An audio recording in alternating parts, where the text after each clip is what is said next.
key drivers for success in technology transfer.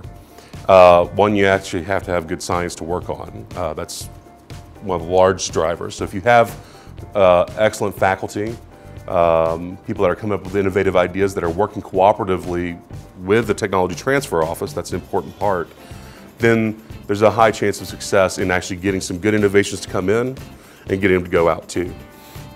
In addition, probably the biggest success factor for technology transfer offices is number of times, or shots on goal, we call it, where you have a technology transfer officer who is done constantly in different negotiation stages on multiple deals at once, because that gives him exposure to different models to actually license or start up, are pushing that technology in the appropriate path. And you're developing a skill set by number of deals and times people are working on these things.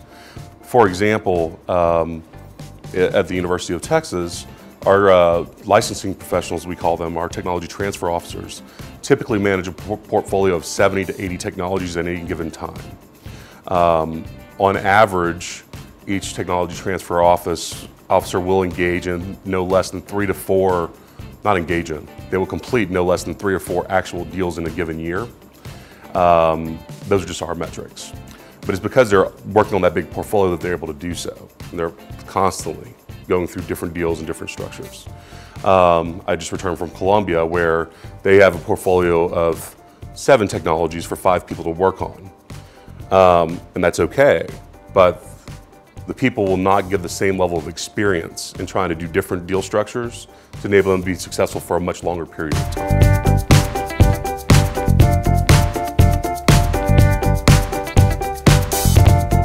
The biggest piece of advice I would give to leadership of new TTOs in Turkey is make sure that your mission as a TTO is well defined.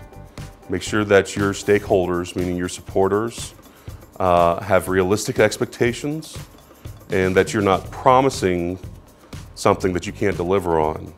That's the biggest piece of advice I would have. Following that up is be very close friends with your faculty. They're where all the ideas come from. And so it's critically important as well to make sure that you are constantly doing outreach, constantly digging into the trenches, so to speak, and developing relationships with the star faculty across your institution.